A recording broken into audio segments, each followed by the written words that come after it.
Well, hello and welcome to the Healthy, Wealthy, Wise show. I'm your host, Corey Sievers, and great that you could be with us here for the show. We've got lots of things to talk about here, and we're switching things up and doing things a little bit differently on this particular Healthy, Wealthy, Wise show. So what's in store? What's in store? Well, we'll be talking about bone health in Healthy. So we're actually going to be dealing with the 4 pillars for healthy bones and helping you to become unbreakable.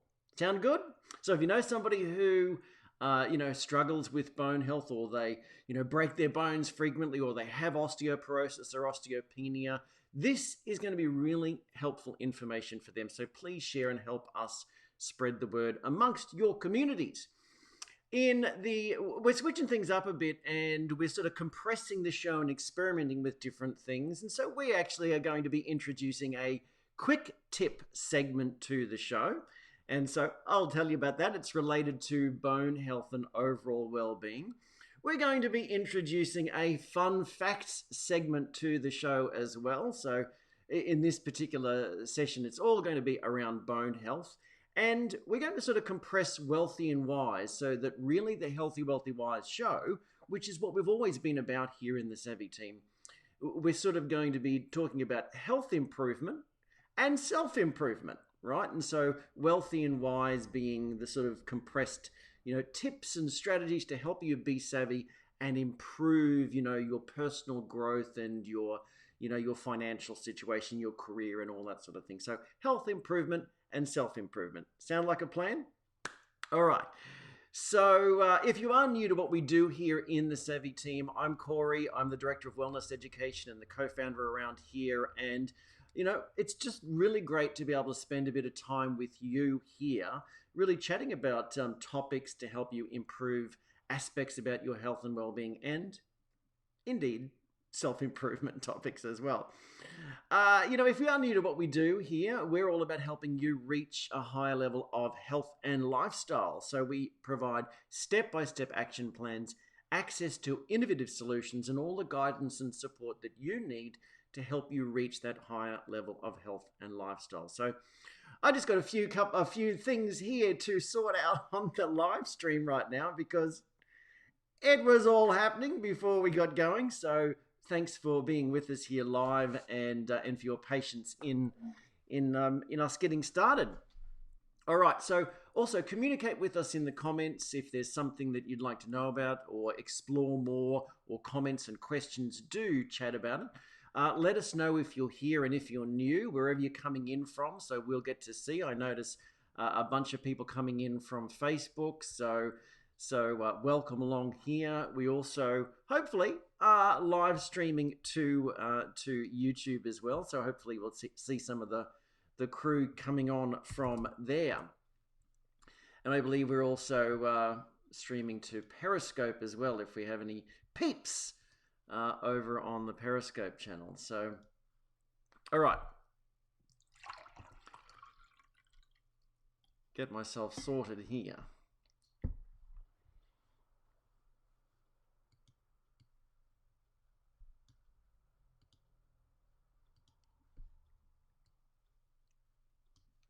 It does look like we are live there. So also, if you know people, sometimes here, if you happen to be joining us on Facebook, sometimes people don't want to be too much on this Facebook thing. So that's why we're also streaming on YouTube. So, love to have people join us. All right. Bone health. What do you want to know about? Tell us. I've got lots to share. We'll probably be going here all morning talking about what you can do to optimize your health and well-being. And look, it's an interesting thing, because many people sort of feel a bit victim to some diseases and ailments and things such as osteoporosis. And actually, you're very much in control. So that's what I really hope you to, really get from this particular session. So, all right. So let me just get a couple of things organized here, since I was a bit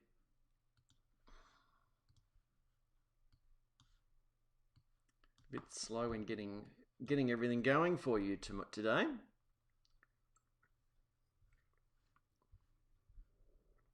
gives you a chance to think about what you're going to what you want to know about, what aspects there. Share, please. Look, while I'm doing this, if you know somebody, again, please share in whatever way works for people to get at Messenger or Facebook or in a text on, with the YouTube link, whatever you can do there. It's really, really helpful to get this word out to the community.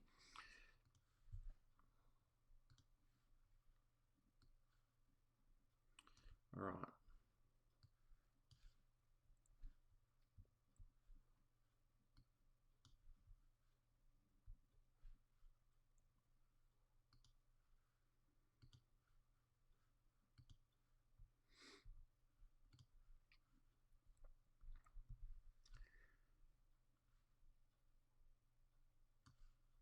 Well, before we jump underway with bone health, a little bit of an introduction here. Again, if you're really new to some of the information that we share here in the Savvy team, as I mentioned, we're all about helping you enjoy improved health and lifestyle. And, we provide a whole range of different wellness action plans for our community members. And everything from our 10 years younger challenge, joint mobility action plan, all the way to detoxing. And these all have a fundamental, a premise of holistic well-being. And so we're not really about treating issues and diseases. We're really about uncovering some of the underlying causes and solving the issues that your body's facing that simply manifest in these issues. So whereas medicine's about treating the disease, we might name it that because we might talk about stress, our stress relief action plan and all these sorts of things, and stress reduction action plan, and we might talk about joint mobility because these are the issues that I guess that often come up for you. And so, a lot of the times, though, the challenge is that we want to treat a condition.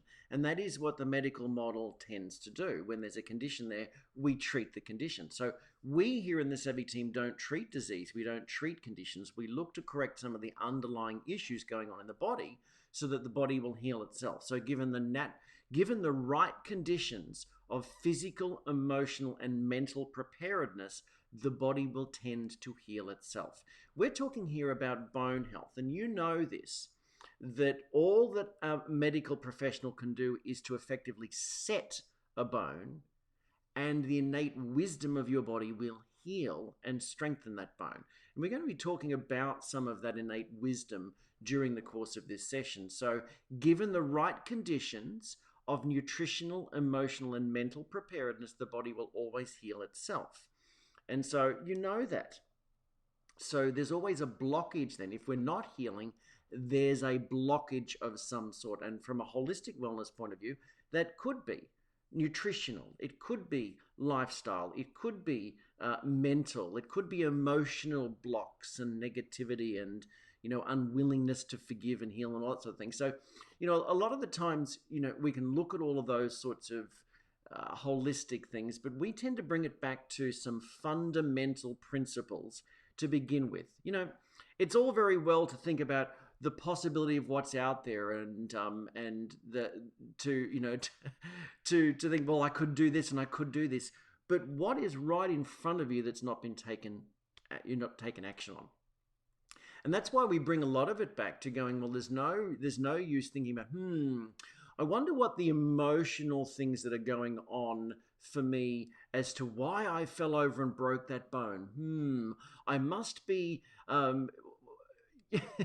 if your muscles are weak and you have imbalance problems and you're nutritionally deficient and you fell over and you broke a bone because you've got weak muscles, you haven't been exercising and you don't eat right, let's focus on the first fundamentals, what lies right in front of you there that you can take action upon, rather than, going through all the mental things. I wonder what emotional things. That's why, a lot of the times, my original teacher in the area of health and well-being said that the physical could be a springboard to the emotional and mental. So we must start here with what we can actually take action on.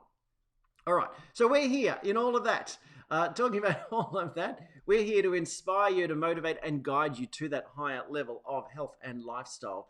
And this is what I've really been talking about here, this concept of holistic wellness and the holistic wellness wheel here. Now, we get that all of these aspects are important in your health and healing, that environment's important, that your emotional side of things, that the mental side of things. But so is nutritional important, so is physical, so is having a central purpose in life. But there are some fundamentals that we need to deal with, and that's what we really are dealing with right here. So on our illness wellness continuum, many people, it's interesting with bones because, with a bone break, you can be perfectly fine 1 minute and have a broken bone the next. So it's cut and dry. It's like our little emoticon man there. Your bone is good one moment and broken the next. But when we're dealing with osteoporosis and bone loss and joint degeneration and all of these sorts of things, that we're going to be discussing in this segment, it isn't cut and dry. You don't suddenly one day catch the osteoporosis disease. You don't suddenly one day catch the joint degeneration disease. It's actually been a gradual progression.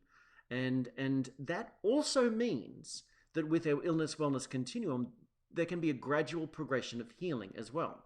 So the treatment paradigm seeks to get you out of the illness as such, so to eliminate signs and symptoms.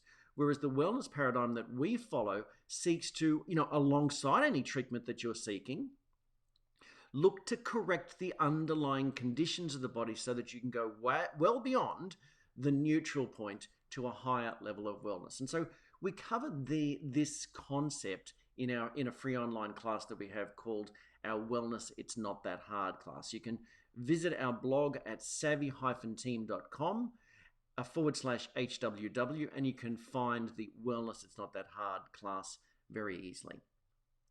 But as we're getting underway, talking about all things health and lifestyle improvement, and indeed today, bone health, it's important that you realize that the information that will be shared reflects my personal research and experience and is for educational purposes only, so should not be seen as medical advice. The information is general in nature, so therefore all of your individual health concerns and medications and all those sorts of things have not been taken into account. So any comments and experiences should not be interpreted as therapeutic claims or medical advice. If you have any question as to the appropriateness of the information with regards to your own health, do discuss this with your healthcare provider. We do encourage you to take self-responsibility for your own well-being and learn more on this topic and complementary medicine in general. And so when discussing this with your doctor, realize that when you're having self-responsibility, it's your body. Okay, it's your body. And if your doctor is following a different paradigm, the sickness paradigm or the treatment paradigm, understand that they may not recognize or acknowledge or be aware of some of the principles that I'll be sharing with you today. Okay, so recognize that. So our system means that you do have to speak to your healthcare provider, who is your personal connection to the system, but that does not mean that you cannot widely educate yourself, and that's what we're here to do, to really help you to understand more about bone health and general health and well-being, and health and well-being in general. All right, so bone health. So thanks for those of you making comments there and joining us. Great to have you on board here. So hi, Linda's our lead wellness guide. She's on there and communicating. And hi, Eleanor. Great to have you with us. So hi, who was on YouTube too.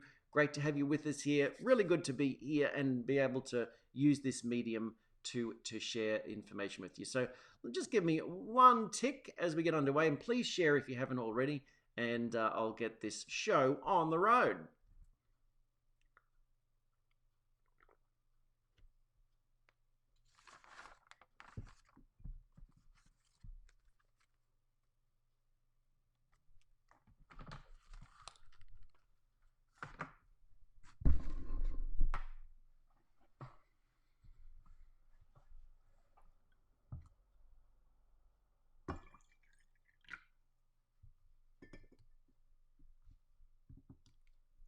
So if you have just joined us, Corey Sievers here for the Healthy, Wealthy, Wise show. And yep, we're talking about bone health this particular show. So 4 pillars for stronger bones and becoming unbreakable. And in our Wealthy and Wise segment, we'll be talking about 10 top tips for you to achieve anything you want in life. 10 top tips to achieve anything you want in life. But before we get underway, as we're getting underway with the bone health topic, we have a new segment that we're introducing, and it's called the Fun Facts segment. And at this particular time, I decided to make it about bone health. So let's take a look at this particular these fun facts.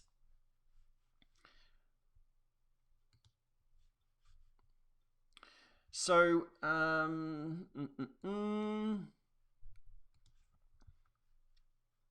So obviously, as I mentioned there, our fun facts today are all about our bones, bone health here. So we've got to look after our friends here. We might not look like this, and so because we can't see our bones without X-rays, it's sort of like almost out of sight, out of mind, isn't it? And so that's the challenge. We don't want it to be out of sight and out of mind.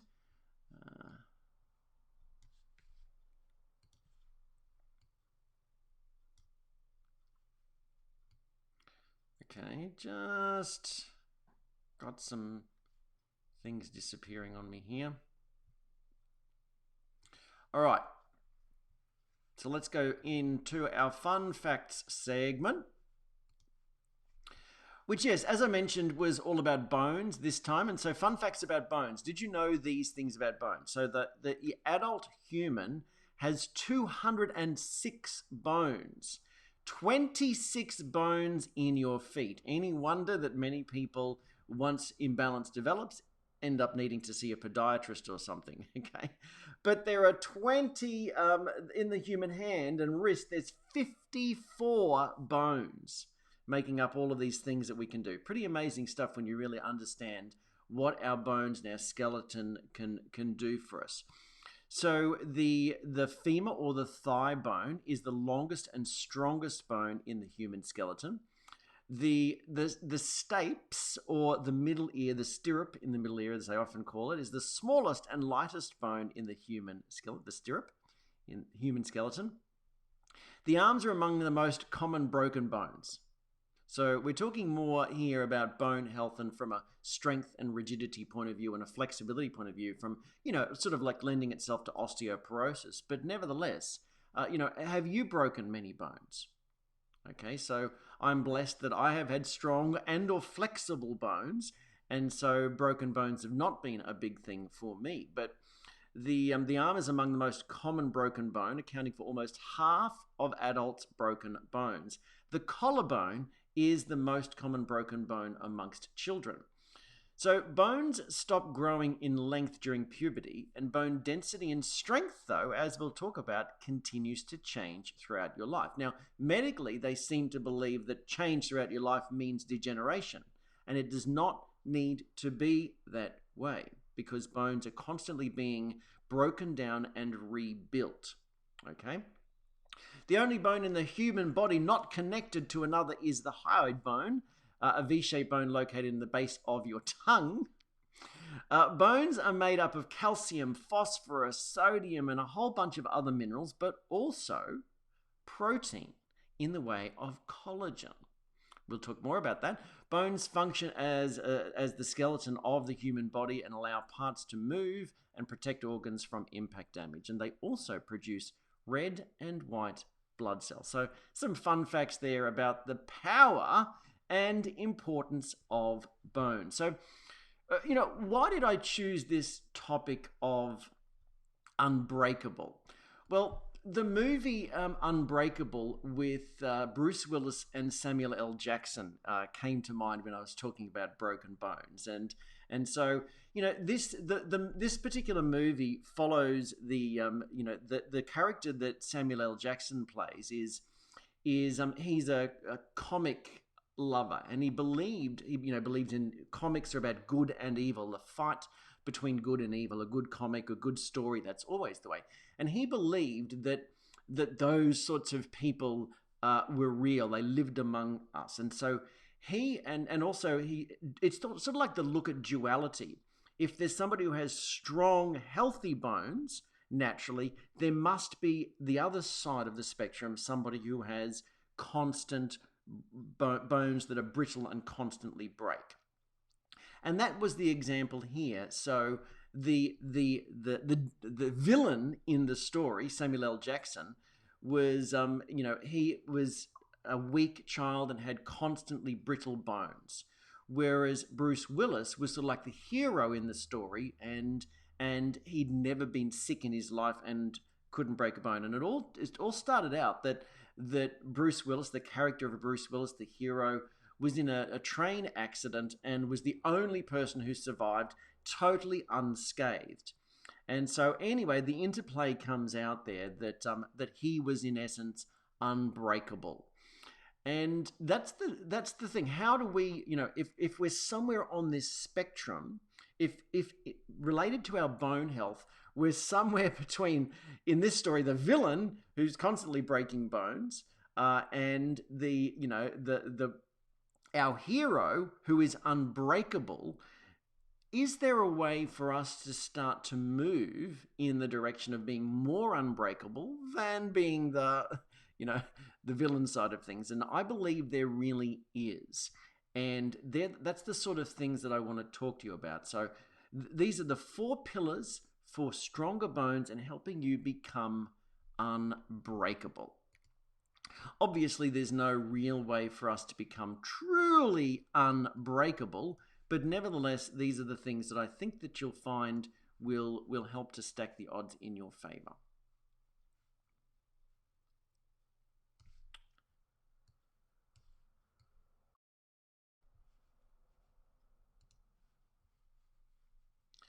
Are we ready for the 4 pillars for stronger bones and becoming unbreakable? That's the question. So let's chat about bone strength, osteoporosis, osteopenia, these sorts of things. These are all important health issues that millions of people suffer from today.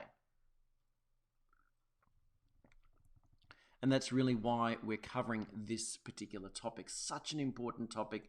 So congratulations for being with us here. So osteoporosis is somewhat of a silent disease. Many people learn too late. And so it's certainly something that could impact your friends and loved ones and everything. So I do encourage you to share this information. So worldwide, there's an osteoporotic fracture every 3 seconds. So right now we've been going for, I don't know how long, but that's a lot of broken bones. That's a lot of osteoporotic fractures. And a lot of the times what's assumed is that they fell and broke the bones. Whereas sometimes these bones can become so fragile that a shock can actually snap the bone and cause the fall. And also the same things at play that end up leading to brittle bones are the problem for muscles, for losing muscle strength and density as well. And so this is why we're not just looking at the bones, it's improving the all-round musculoskeletal health. So important. And one of the predominant ways of measuring bone density is the DEXA scan. Okay, and so it's a special type of scan that can measure body composition. Now, the interesting thing that we only recently learned is that when they do a medical DEXA scan, they really only focus in on certain parts of the body. Okay, whereas you can choose to go and have a body composition scan and measure the density of your muscles, your fat, you're using the same technology. And so I thought that when they did bone density, they did the whole thing, but just looked at the bones. But it turns out they just zoom in, don't look holistically, and just look at certain parts of the body. They probably scan everything, but all they give you is the readout of the parts of the body, usually in the lower part of the spine, to measure your bone density. So, and often it costs just as much, if not more, than just getting a bone density scan. So each and every one of you can actually do a DEXA scan to find out your overall body composition, your muscle density, your tissue density, how much fat you have, and indeed your bone density. So it would be something that I would recommend as as a preventative measure. It's something that helps you to determine, am I losing muscle tone? And are my muscles weak? Am I likely to not be able to stop myself from a fall because my muscles are degenerating? Okay, and so this muscle weakness is one of the biggest issues too as people get older. So we see a degeneration in muscle tissue and a degeneration in balance and a degeneration in bone health, and yet they're all some of the same fundamentals that we need to treat. Okay, so one osteoporotic fracture every 3 seconds worldwide. 1 in 3 women over the age of 50 will experience an osteoporotic fracture. 1 in 5 men over 50. So clearly the system and the methodologies that we have aren't helping, because that's pretty bad. That's pretty bad that most 1 in 3 women, okay, well, maybe not most. Some stats are actually saying that it's leading towards 1 in 2. So a great proportion of men and women will end up with osteoporosis according to the current trajectory of health. So what are some of the fundamentals? It would be, it would be wise to look at some of the fundamentals. Now, a lot of the times, if I want you to think about, for many of you that are perhaps my age and older, what was your grandma like? How was her bone health? How was her muscle health? Because a lot of the times your grandma, we talk about biohacking and optimizing wellness. A lot of the times your grandma was the best biohacker around. She knew the things that helped. She might have fed you cod liver oil, and she might have made you do all these sorts of things, bone broth and all this sort of thing. A lot of the times, because of the way things were passed down, we historically followed wellness principles and lived to a stronger, riper old age. Now we might be living to a ripe old age, but we're being kept alive by modern medicine and not increasing our health span a lot of the case. And osteoporosis prevalence is just one example. I digress. So often your grandma was the best biohacker around. She knew what to do, and made you eat the things and all these sorts of stuff. Anyway. But, often we're actually seeing that many of those older people did have quite strong bones. And yet when we ended up with the advent of, the modern medical sort of system and a lot of packaged foods, as in the post-war era, we've seen a constant downhill decline in bone density, in overall well-being, an increase in the prevalence of diabetes and inflammatory diseases and cardiac disease and all these sorts of things. So it has to make us think, hang on, so what are some of the things that we used to do back then that we don't do now? And a lot of that is the holistic wellness principles, foods, and less reliance on medication, more reliance upon natural principles. So osteoporosis, so the system isn't helping us to prevent disease. So clearly, osteoporosis takes a huge personal toll as well as an economic toll. And according to the International Osteoporosis Foundation, a survey conducted in 11 countries, it actually showed that there's a denial of personal risk by postmenopausal women, a lack of dialogue about the way that you can prevent osteoporosis from doctors, and restricted access to diagnosis and treatment before the first fracture, resulting in a lot of underdiagnosis or untreatment of the disease. Now, according to the International Osteoporosis Foundation, treatment is actually meaning, in a lot of cases, medication. And you look at the medication side effects. There are disastrous side effects for osteoporosis medication. Disastrous. Bone degradation, further fractures in the future. But come on, what are these medications supposed to treat? A high propensity for fractures and brittle bones, and yet they have been documented as causing the very thing that they're supposed to be helping. But I would agree with that. There's often not a lot of dialogue and not a lot of discussion. And the thing that I felt was really interesting from the International Osteoporosis Foundation and this survey in 11 countries, They said that there's a denial of personal risk by postmenopausal women. Now, what they mean is that all postmenopausal women should be checked and probably medicated. That's what they really mean. I would assert that a denial of personal risk is a denial of personal responsibility as well.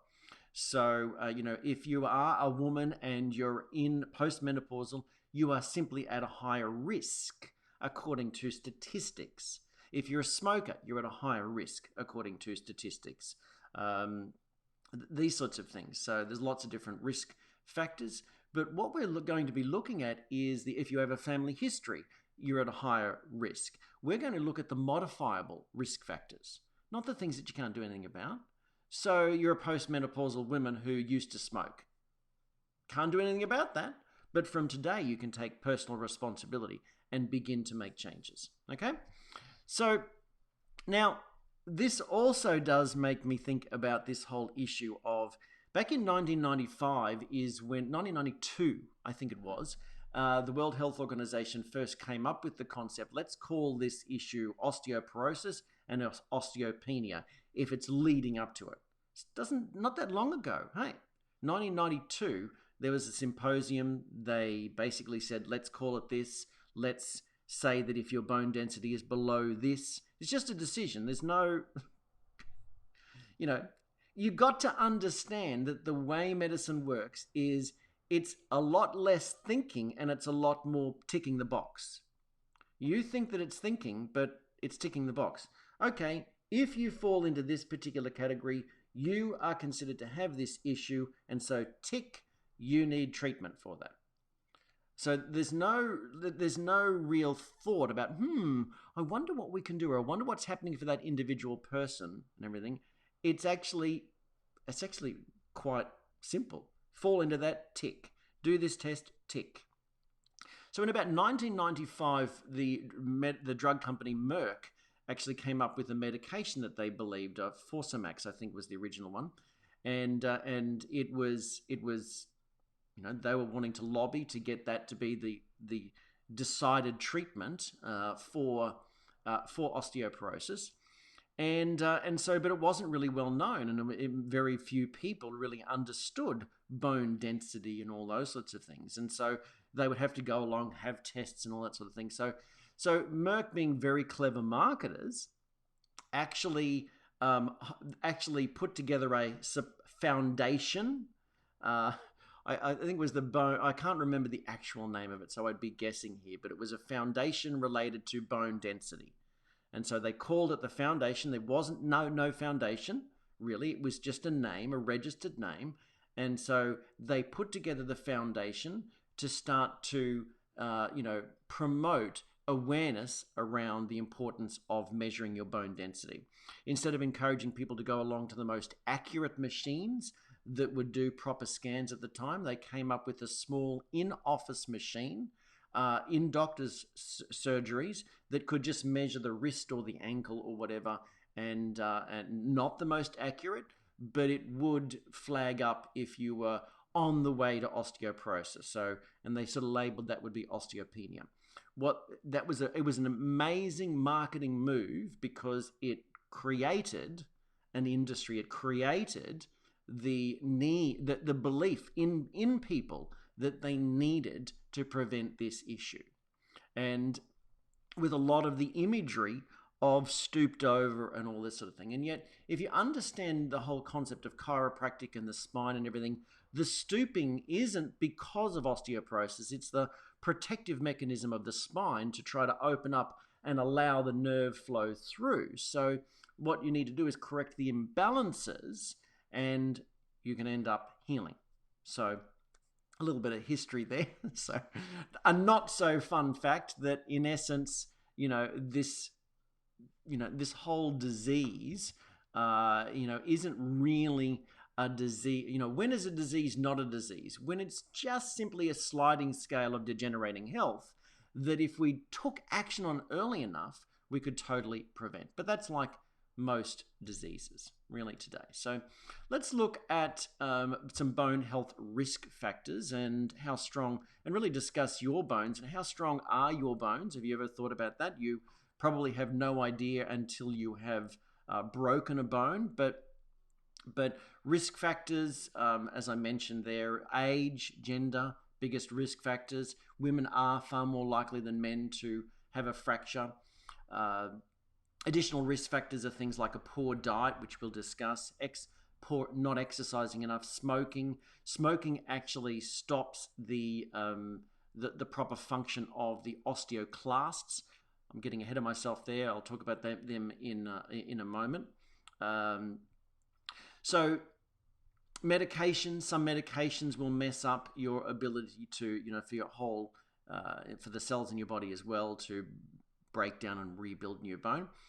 So some of these things can be addressed and some of them obviously can't be addressed. So that's what we're really going to be looking at, the things that you can address. So your medical history can play a big part as well. So if you've had a lot of antibiotic use and you've messed up your gut, that will have an impact on your absorption of nutrients and minerals. And so that can lead to issues. That was my history, for example, with long-term antibiotic use. If you've been a lot of corticosteroids, for example, or even any of the non-steroidal anti-inflammatories, these can cause issues with the bowel and actually lead to leaky gut, as well as damage to the gut and the nutrient absorption ability of the gut. If your thyroid, hormones, your adrenals are out of whack, if you're ladies, if you're postmenopausal, if your hormones are all out of whack, men, if you're low in testosterone, this can mess with your ability to build strong bone too. See any of the diseases of poor absorption, or inflammatory bowel disease, irritable bowel, celiac, all of that's going to cause an issue with absorption as well. So then there are all sorts of other chronic diseases that can be linked to that because of the inflammation. So that can be linked because if there's systemic inflammation going on in the body, this is also another risk factor for bone loss, because inflammation causes your cortisol, your stress hormones, to come on in. Jacking up your stress hormones messes with your adrenals, lowers your thyroid, and all of that can cause bone loss. So there's a real interplay here that goes on in the body. Your body is very intelligent. And so also diabetic patients, because there's been a correlation between high insulin levels and high blood sugar levels and lowered bone density as well. And there are some medications such as breast cancer medications, prostate medications, epilepsy medications, some antidepressants that also can increase your risk of having unhealthy bones. So all of those things we certainly want to be able to do something about. All right. So again, when we're dealing with this whole issue, understand in many of our classes we share the fact that signs and symptoms are warning lights. When we see, there are some warning lights that come on the dashboard of a car that are not dire, that it sort of says like a service required. That's not major. It's just a notification. You go, okay, well, a service is required, or fuel low. You go, okay, well, so great, the fuel's low. I'll have to do something about it. But then there are some warning lights that come up on the dashboard that are like major, right? Stop, imminent, overheating your engine or seizing your engine or whatever like that. And so there are warning lights that go off for us as well. There are the minor ones that are so easy to ignore, and then there are the major ones, which we often just want to overcome with simple medication. And so I really want you, as we're getting underway here talking about, or continuing on with talking about bone health, to really hear this from Dr. Molly Roberts. Your body will start by whispering, then it'll start talking, and if you don't pay attention, it'll start yelling and shouting, but then you have an illness. By then you have an illness. Okay? So that's really the premise of what we're talking about here. We're going to be talking about bones and bone health, and this is really, the shame about this is that when we're talking about bone health, most people would be thinking about osteoporosis and joint degeneration and that sort of thing. And so many younger ones wouldn't think that this is of any value. And yet, do you know when they're testing osteoporosis, what age bracket do you think they tend to test against? Anyone like to guess? Maybe in the comment. I know there's probably a bit of a time lag as I'm broadcasting till it gets to you, but anyone like to guess? Like, let's say a woman, if you're a menopausal woman, or a postmenopausal woman, and they're concerned about your osteoporosis and your bone density, about what age do they test it against? What do they compare it against? Anyone like to guess? Well, if you're over 70, for example, so Eleanor says over 70. Well, if you're over 70, what age would they compare it back to when they think it's good? When do they first start wondering about bone density? Anyone like to guess? So if you're a woman, let's say you're over 70, when would they compare you to? Haven't got anything yet, but they compare you actually to a woman of your particular ethnicity. It's more than pre-50. It's back to the 30s. They tested about 30. So Linda wrote in after 30 or something. Around about 30, 35 is what they're testing against. But here's the interesting thing. What's often happening to a woman in their 30s? What's happened? Think about it. Children, probably having children, maybe there's a couple of kids or more. Is stress level high or low? High? Would that be the time when they're looking after themselves the most in life? Or under too much stress, time, pressures, financial pressures, family pressures, all that sort of thing? What we see is, in the nicest possible way, from a nutritional point of view, children are a parasite to your nutrition. Okay? When you're pregnant, the baby will get absolutely over the top of you. Your bone density will be sacrificed if you're not getting the right nutrition and you're carrying a child. Your health will be sacrificed. Your fatty acid stores and proteins and mineral stores will be sacrificed for the health of the baby. So what have you done? And then we have postpartum depression and everything. And tell me, how many women nowadays, when they're having children, optimize their well-being before they fall pregnant, optimize their well-being during pregnancy, and then tackle projects to reinvigorate their health after their children? How many women really do that? Or do we just expect that it's normal? When Dr. Kate Shanahan studied some of the cultures historically that raised healthy children, they had action plans around healthy children. And both parents were put on strict diets before having the children, during, and then to rejuvenate them after. And yet, take a prenatal vitamin or whatever once you're pregnant, which is already too late. Anyway, I digress into that. But the thing is that they're even comparing it. They're comparing it to a time of life when many women are actually depleted potentially in their bone density. And also, I'm getting ahead of myself too here. The other thing that the bones are made up of is collagen.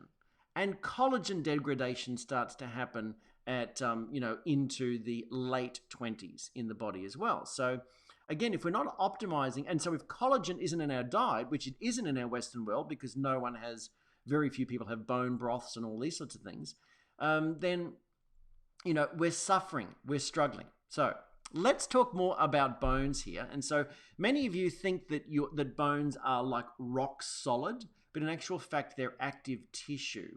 And so at a microscopic level, your bones are constantly remodeling themselves regularly. And your bones are not meant to be as brittle as you might think they are. So when they're healthy, they're actually quite flexible. So they're strong, yet flexible. So often when you fall, your bones will sort of bounce and bend, rather flex. So one of the longer bones would flex rather than snap. So when they're brittle and you are suffering from collagen degradation, they're more likely to snap. So, I wonder whether those people who've suffered from more broken bones have been collagen deprived. They may have had enough minerals, but they've been collagen deprived because they didn't have the flex in their bone. They had so the collagen, the protein, the collagen helps it to sort of flex, whereas the minerals make it harder. So, that's an interesting. They're not as hard as you may think, and this is probably a really important thing to understand, that they're not static either. If you think of a rock, and we see a rock in nature, the only thing that happens to a rock is it's eroded.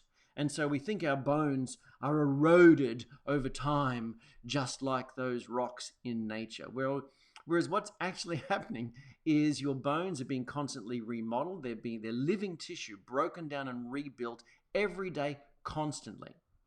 So let's talk about the remodeling, and there are two cells involved in this remodeling. They're called osteoclasts and osteoblasts. Now, you may think that you don't need to know this, but this is actually really, if you don't understand this, you won't even see the power of making changes today. After you learn these four pillars, you could change your bone density future today. It may not be recognized, you may not suddenly have stronger bones, but you will change the trajectory of your bone density today by understanding these two cells. So osteoclasts are constantly breaking down bone. Think of it as C for chewing, clasts. Osteoclasts chew bone. So C for chewing, and the osteoblasts, B for build. They build bone, or they lay down new, stronger bone. Now, they're not dumb cells, these cells. There's some innate wisdom here. They know what they're doing. The osteoclasts don't chew through bone willy-nilly, just getting rid of anything. They actually select older, brittle, damaged bone. So bone that might be, for example, suboptimal. So imagine that this piece of bone over here was built when you weren't looking after yourself. You were on a fast food diet. There were no minerals in your diet. You were eating packaged foods under a lot of stress or whatever. Imagine that piece of bone over there was built during that time. Well, the osteoclasts know this, and they'll go, this part here, we need to remodel this. So we'll chew away that, we'll break down that, and along come the osteoblasts, now that you're in a healthier state, and they rebuild. So these are very knowledgeable and wise cells constantly at work inside your bones, but they can only work based on what you've given them. So, if you've ever renovated a home, this is what your osteoclasts and osteoblasts are doing. They're in there renovating, but you can only renovate with the materials that have been delivered on site, right? Nothing on site, there's not much that they can do. So, when the whole process is working effectively, you're going to end up with strong and flexible bones. So when you fall, your bones can flex and bend. When they're not healthy, they're going to break, or worse, shatter. Okay, and so this is the challenge. People can fall and shatter a bone, but and if the bone shatters, I assert that person is low in collagen. Anyway, so I went through some of the risk factors that before, such as women, older, menopause, Asian and Caucasian are more likely, by the way, to suffer from osteoporosis or lesser bone density. Family history, those sorts of things. They're all unchangeable. Not much we can do. But if you drink more than 2 alcoholic drinks every day, you're at an increased risk for poor bone density. Smoking, certainly, it really messes with the osteoclasts, so the ability to get rid of the old bone. Soft drinks, bad stuff. Vitamin D deficiency, also bad. Poor diet, processed diet, grains, sugars, and fats. These are all poor. If you're inactive, not doing any weight-bearing exercise, This is why I get concerned about some of these machines that have been invented that avoid weight bearing, okay? Trying to avoid stress on the joints. I've not seen whether any studies before and after about whether we're seeing people with lesser bone density, because when astronauts go to space, they come back with significant less bone density. Even though they're moving in space, there's no resistance to gravity, and so their bones weaken. When you put an arm in a cast, just in order to heal it, there is a lesser bone density from the lack of movement over that period of time. So it doesn't take that long for bone density to lessen, and it doesn't take that long for it to improve when you do all of the savvy steps. So we must really be active, and so active weight-bearing exercise. Chronic medication consumption is really bad. The worst is for those of you with indigestion, upset stomach that take things like proton pump inhibitors and HCl blockers and all those sorts of things. You want your stomach to be acid. So long-term use of these sorts of antacids actually cause poor absorption of minerals, and that causes poor bone health over the long run. So your bones, most people think that bones are all calcium, whereas your bones are a lot more than just calcium, okay? There's a lot of minerals in there. Yes, calcium has a predominance in the bone, but it's actually a 50% matrix of collagen. So that's what gives it the flexibility. All right. So, by the way, another bit of a fun fact is a good doctor can often tell that. So, looking at our picture here, a good doctor can tell on your X-rays that your bones aren't looking the way they should, and so they can't diagnose that they're weak or not dense or whatever, because there's so much involved in that. But they can usually see, especially if it's changing, if they notice a change between X-rays, they can usually, and that's when they can often recommend that you have a DEXA scan to look at your bone density. But so what are some of the fundamentals that we're really dealing with poor bone health? Well, ultimately, we assert that there are two fundamentals or underlying causes of all poor health, and that's an excessive toxicity and a lack of nutrition.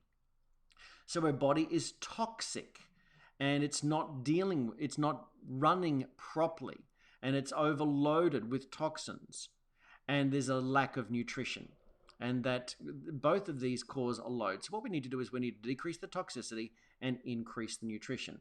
Too much toxicity, for example, just as one example, too much bowel toxicity will cause your gut not to be able to properly absorb all of the nutrition, which then leads to a lack of nutrition. So you can see that, really when we boil it down, we need to detox our body and we need to increase nutrition. Some fundamentals there. So we like to say that, doing all of this, achieving hormonal balance, maintaining a healthy weight, feeling your best, building strong bones, achieving optimal well-being can be as easy as 1, 2, 3. Decrease your toxin exposure from all sources, food, in the home, etc. Increase your nutrition, aiming for the 90 nutrients your body needs each day. Optimize your body's system. So the detox pathway is important because we've got to eliminate these chemicals that are loading up the body, but then we tweak the specific body systems that we need to.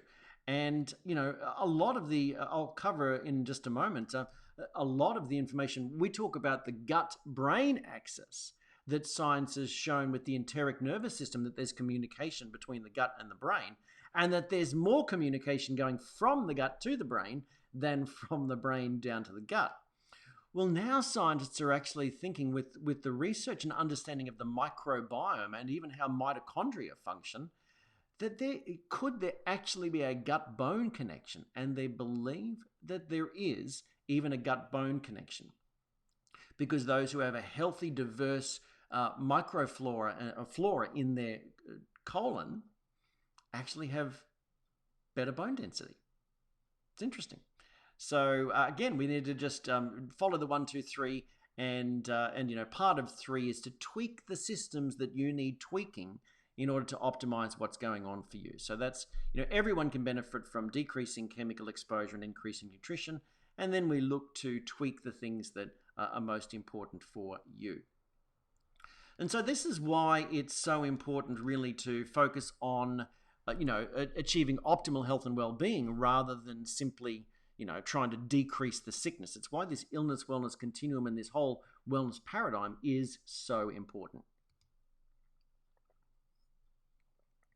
All right, so let's talk about these 4 pillars for stronger bones and helping you become unbreakable. So here are the 4 pillars. Number 1 is nutrition. You'll want to fix your diet and supplement with targeted nutrients.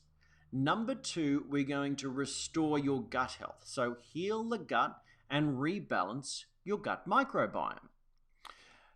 The third pillar is lifestyle. Let your lifestyle, just think of this, let your lifestyle help and not hinder your bone strength and bone density. And we want to exercise. It's the use it or lose it. Daily exercise and regular resistance training. So helpful. And so let's just go through some of those things. Looking at diet, and that's obviously a crucial part of helping you to create stronger, healthier bones, a nutrient-rich, natural diet. So we provide the Eat Savvy diet to help you to really fine-tune your food choices so that they're less inflammatory, more nutritious. Now, it just like the sliding scale, the spectrum there, it's not cut and dry.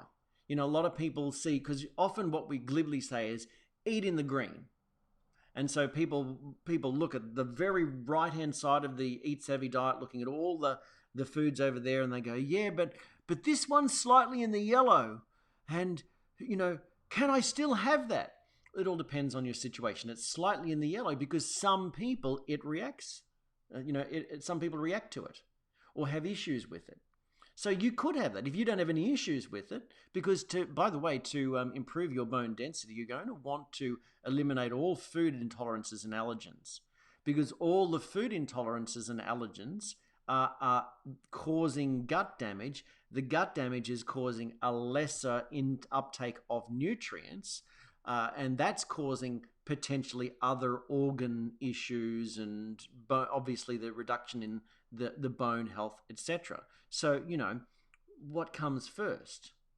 It's like the chicken or the egg scenario there. So we certainly need to do whatever we can to get rid of food allergies and intolerances and all that sort of thing. So the easiest way to start is, yes, to get onto the Eat Savvy diet, eat in the green for a period of time, see how you go, and then just start gradually including some foods down into the yellow. Avoid going into the red side of things. And if you don't know what we're talking about, then download the free diet, or at least visit the blog post that we have, and you'll see the sliding spectrum. So you can probably just even Google Savvy Team Eat Savvy Diet, and you'll find it. Okay, so all right, so a whole unprocessed food diet, whole foods, eliminate sugar, low quality foods, packaged foods, additives, preservatives, all of these sorts of things. Of course, the more organic foods you can eat, the better, but natural, healthy, fresh foods are going to be good for building strong bones. So dairy is typically what is recommended, and then because the medical establishment sort of believes in dairy, but then believes in the saturated fat myth, they then say have skim milk. And we're not in agreement with that. Dairy, I don't see any problem with dairy. There's a lot of stuff that circulates around the internet at the moment about dairy. And yes, commercial dairy isn't good for you. Most commercial dairy isn't good for you. But then most people aren't going to talk about the benefits of raw dairy and what it can do for your bones. And most people aren't going to talk about, the differences in the protein type. So if you're going to have dairy, you're actually wanting to go for the fat part of the dairy. So, cheese and cream and butter from grass-fed cows and ghee. So those sorts of things, because they won't have the inflammatory and allergenic lactose and casein in them. So if you are going to drink milk, then I would encourage you to go for example, the A2 milk or otherwise raw milk. So, yeah. Some people say that you've got to avoid all these acidic foods because they'll leach calcium out of the bones. Well, yeah, and they refer to studies of non-milk drinking countries. Well, the problem is that that's correlative, not causative, and so none of those looking at the countries have they been able to eliminate all of. Yes, they drink milk, but they also have a higher degree of sugar and inflammatory seed oils and grains. And they're the things I would be encouraging you to get rid of before the dairy, especially if it's high-fat dairy or raw dairy, which is not easy to come by in this region of the world. So dairy doesn't leach calcium from the bones from what I have seen, but obviously when it's coupled with all of the other inflammatory and acid-forming foods, then yes, it's going to add to the total load of your body. So for optimal results with dairy, by the way, so including some other bone-friendly nutrients. So for example, I mentioned cheeses there, but the Gouda cheese, the fermented yogurts, kefirs, even raw dairy and everything, high-fat stuff, has a lot of what's called vitamin K2. And this is a fairly new discovery as to what this is. But Weston Price, back in the early 1900s, recognized something that was in high-fat dairy and also fatty fish and these sorts of things. He said something in and organ meats, that sort of thing. He noticed there was this special something in there that those who consumed it had had strong bones, great dental health, and those who didn't consume it had poor dental health and weak and broken bones, poor figures, and all that sort of thing. He called that activator X. Modern research believes that that's vitamin K2, not vitamin K from leafy greens, but K2 coming from fermented things and high-fat dairy. And so you just think about it.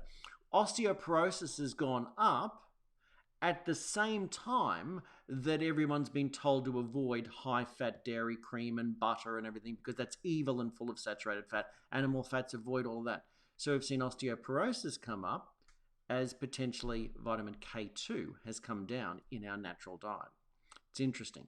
Now, I haven't done studies on that, but it's it's correlative. It's something that it might be worthwhile you considering, including more fermented foods, more of the high-fat dairy, lessening the carbohydrates, and including more of those sorts of things if you suffer from bone, if you want to prevent bone degeneration or you suffer from that. So you want to avoid wheat and grains, seriously. It'll not only help you lose weight, which will be helpful, but grains are inflammatory. They damage the gut, but also they contain anti-nutrients such as phytates, and these can actually cause a lack of minerals to be absorbed from your diet. So, it might be in your diet. They might analyze the food saying this has this much calcium, but they don't analyze the ability of your body to extract that calcium whilst the phytate and other anti-nutrients are there. So what's the real value of the nutrients that you're absorbing? Okay, and so this is why a lot of the things that you think are healthy fall low on the Eat Savvy diet. The whole grains, they're inflammatory. They can wreck your gut lining, causing nutrient absorption problems. They can bind up nutrients, stopping not only the nutrients in that food from being absorbed, but also in the other food that you're eating. So you want to avoid wheat and grains, especially if you've already got lower bone density.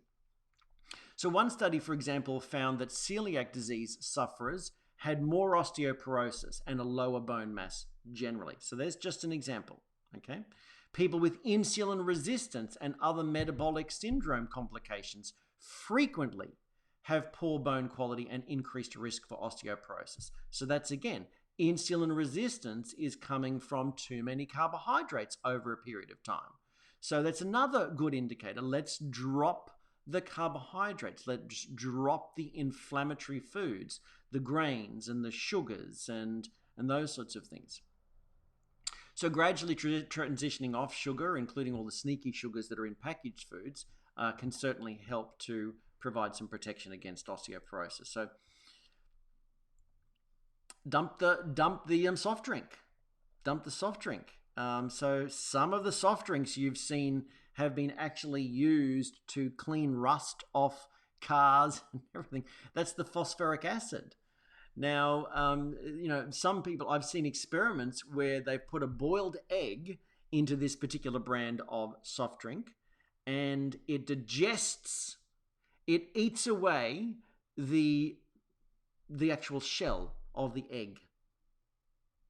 What could it be doing to your bones and your teeth if it eats the shell off an egg? Just saying. All right, so you want to avoid, also, I would suggest you avoid, if you're suffering from bone density problems, avoid the nightshade vegetables. Eggplant, zucchini, potatoes, capsicum, chilies, tomatoes. If you're going to have tomatoes, like I still have tomato, but I have passata. So that's the seeds and the skin have been removed because most of the anti-nutrients, the lectins and everything, are in the seeds and the skin. And so these are the issues with the nightshade vegetables. Whereas when you're dealing with eggplant and zucchini and everything, you just can't get rid of it. And potatoes are a problem. But here's why. So the nightshades are considered calcinogenic. Okay, so they cause calcinosis, which is basically a toxic calcification of the soft tissues in your body.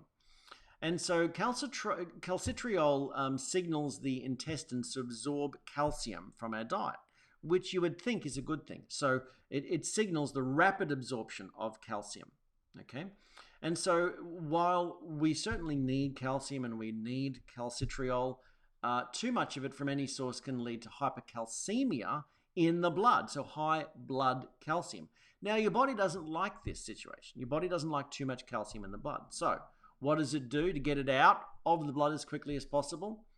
It puts it in the soft tissue. So this is, some people believe, this is part of the problem with coronary artery disease. This is part of the problem with arthritis. This is the part of the problem with the stiffening. We're actually calcifying our soft tissues. So some people, for example, can have knobbly knuckles, all the osteoarthritic knuckles, and yet have bone loss. How do they have all this buildup of calcium in the soft tissues and the knuckles, and it not be inside the bone? What gives? We have become deranged in our whole metabolic balance, and that's what really I'm dealing with here. And so sometimes eliminating the nightshade vegetables can make a huge difference.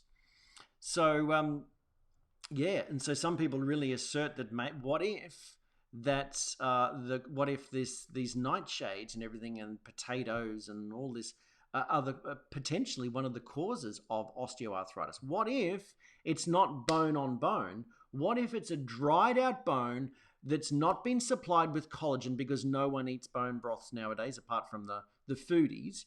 And what if there's been too much of this calcitriol consumed and it's caused calcification of the actual soft tissue inside the joint? What if it was never bone on bone? What if it was dehydration, poor diet, along with not including things like bone broths in the diet? What if it was that? And yet we medicate to reduce the inflammation and all that sort of thing. We do joint replacements to fix the damage, and yet we have other joints in the body as well. So again, it's the same sort of thing that I believe, I assert, and I'm not a doctor, that they know in cardiac patients, they know that they'll be back for another bypass. If they have a bypass and don't correct the underlying condition that led to the blockage of the artery, then they'll be back again with something else blocked up. Well, I assert the same thing. If you ended up with a joint replacement or osteoporosis or something like that, or you have osteoarthritis and you're on medication, all that sort of thing, if you do something, sure, that's fair enough. You get out of the initial the initial discomfort and pain and problem, but if you don't correct the underlying condition, then something else will go wrong. And that's why people have one hip done, 10 years later they have the next hip done, and then later on they have the knee done, and then later on they have the other knee done, because we never corrected the underlying condition. Okay? So, anyway. So, on the positive side, it's a bit sugary, but blackstrap molasses, by the way, is a triple whammy of bone-supporting nutrients. Just a tablespoon of blackstrap molasses is loaded in calcium, magnesium. It gets about 20% of your daily copper needs just from 1 tablespoon. But can be too much sugar. You've got to be careful there. Gelatin and collagen. People don't realize, as I've mentioned there, that collagen makes up a healthy portion of the bone. And both vitamin and so it's important. Without collagen present in the diet, then your bone could be overly brittle. Okay, so bone broth, including more gelatin in the diet. Just even think about it. Once upon a time, jelly was a lot more fashionable. All right, it's loaded with sugar and artificial colors, but jelly was more fashionable. So people would be getting at least some source of gelatin in their actual diet. So best way, I believe, is to use bone broth. Not only do you get the collagen in there, but you're also getting additional minerals. So really, really powerful. All right. So vitamin D, vitamin A, vitamin K2, really, these are all synergistic for healthy bone metabolism. And, a lot of those are found in the fatty meats. So, and in fish, sardines, those sorts of things. Wild-caught salmon, not, by the way, in the farmed salmon. So, just be careful there. So leafy greens, you'll want to eat lots of leafy greens too, rich in all of the micronutrients, calcium, magnesium, phosphorus, potassium, all of those sorts of things. Polyphenols are also important for bone health, so all the antioxidants and even coffee and green tea and all of these sorts of polyphenol extracts, cocoa, all good, help to reduce inflammation as well as help with bone health. A little bit of a note about the things such as the raw kale and raw spinach and these sorts of the cruciferous vegetables. As much as they're great, you've got to be a little bit careful because they can have a healthy dose of oxalates, which are anti-nutrients that again block the absorption. So for example, kale is rich in potassium, rich in calcium, rich in these minerals, and yet raw kale smoothies are all the craze, and yet they're also rich in oxalates, oxalic acid, which can interrupt thyroid function, can interrupt the utilization of the other minerals. So it's better if you lightly blanch the kale rather than have it raw. Okay, it's the same thing with cauliflower. Broccoli is not so bad. Broccoli is okay raw or slightly steamed, but actually just lightly steamed will activate some of the benefits in that rather than simply raw. So, we're a big believer in raw foods, but again, some things are actually activated by cooking them rather than having them raw. So, small bony fish, so the sardines and the spinach, sardines and the salmon, canned salmon that's got all the bones and everything. And recently I had a recipe. We promote a recipe of that we put together of what do you call them? Salmon cakes, salmon fish cakes. Great with using sweet potato and coconut flour, all sorts of good things. Using wild caught Alaskan tinned salmon. Yes, not ideal, but in this part of the world, it's pretty hard to find non-farmed fresh salmon. So tinned salmon's good, and it has all the bones in there. Disadvantages with tins, yes, but again, we've got to take the good with the bad in a modern world. So the again, the recipe said remove the bones. What for? The bones, in the benefit of sardines and salmon cooked in there is that you know you can that bone is so brittle that you're actually getting all of those nutrients. You're getting the cartilage, you're getting the calcium and all of the minerals that are in that bone. So eat the bone. Don't throw away those bones.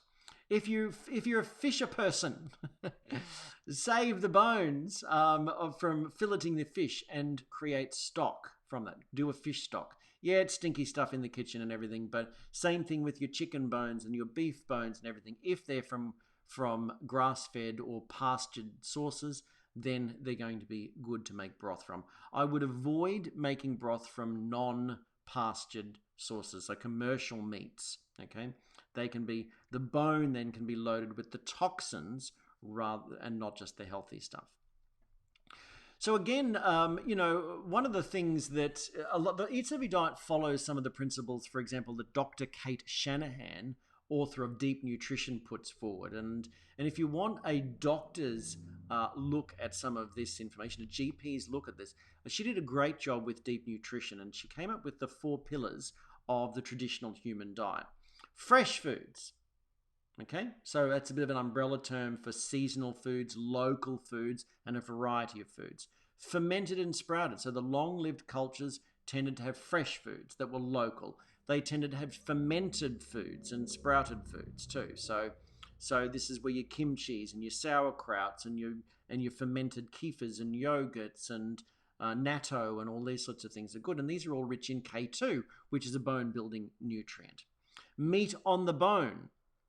Okay, again, meat with the skin and the bone and everything, you've got all that. When you cook that and slow cook it, you're releasing all of the collagens as well as the minerals and all that sort of thing. I've seen some doctors say, for example, you know that gristle on your steak? Eat it. Chop it up and eat it because it's another source of collagen that your body can break down and utilize. So chew that.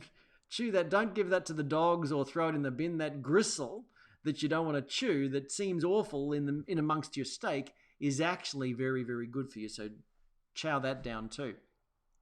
So the 4 pillars, were fresh, fermented and sprouted, meat on the bone, and organ meats. And again, organ meats are like almost not something that we do in our modern world, and yet they're rich in the vitamin K2s, the vitamin D, the vitamin A, all the important nutrients for healthy, strong bones.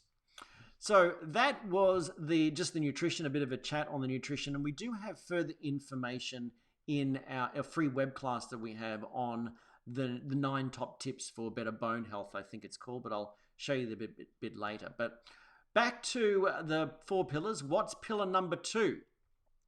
Gut health. Gut health. So we need to improve the gut health here, okay? And so, but moving on to that, we'll deal a little bit with some supplements before we go on to gut health, and it's a bit of a blur here. In the nutrition and diet, the nutrition side of things, you'll want to supplement, especially if you're concerned about your bone density. So calcium supplementation, though, is not something that I highly recommend. So calcium supplementation with calcium alone is linked with cardiac calcification. So avoid a typical calcium supplement like the plague, in my opinion. Stop taking calcium supplements.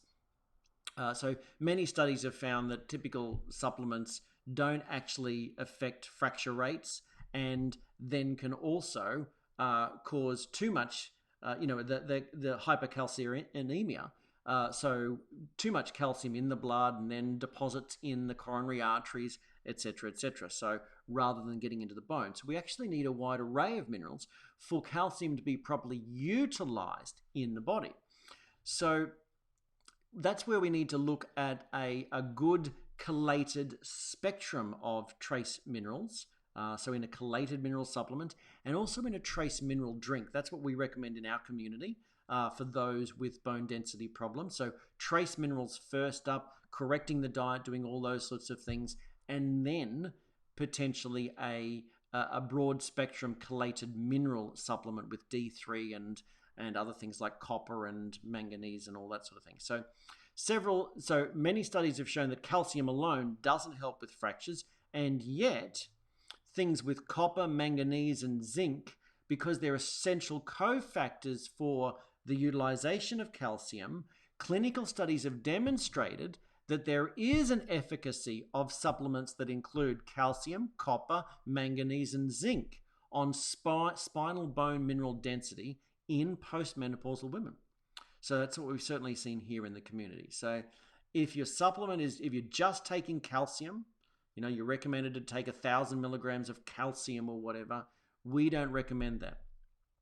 We recommend broad spectrum minerals and then a correction of diet and some of the underlying issues to enhance the absorption of minerals from your diet, as well as the utilization of minerals within your system. So again, we don't want calcium being deposited in your coronary arteries or on your bones or in your ligaments.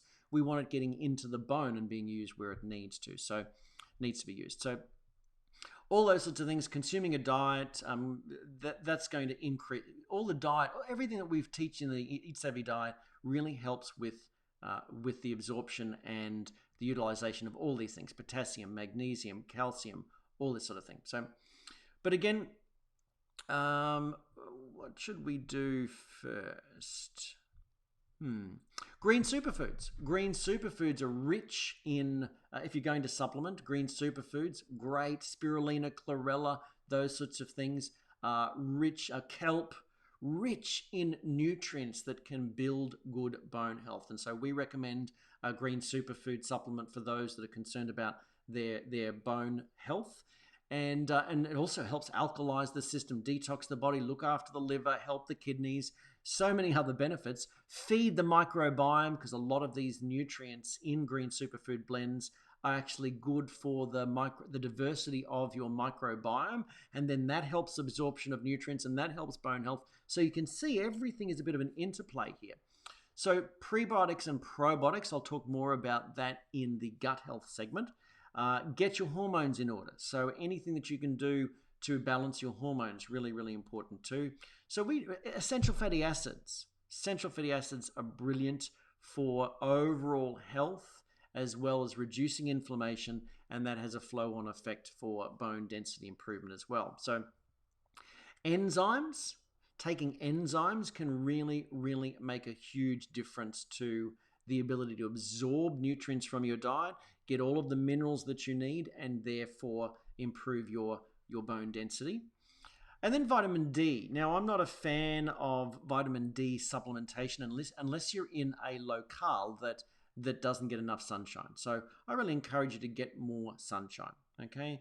There's so many other effects of the sun for mood alteration, for melatonin secretion and regulation of your sleep and wake cycle and your circadian rhythm and all these sorts of things, that it's far more than just a way to produce vitamin D, but that it is. Now, one of the things, I mentioned essential fatty acids before. One of the things that you're going to want to do before you start to get a lot more sun is get rid of all the inflammatory seed oils.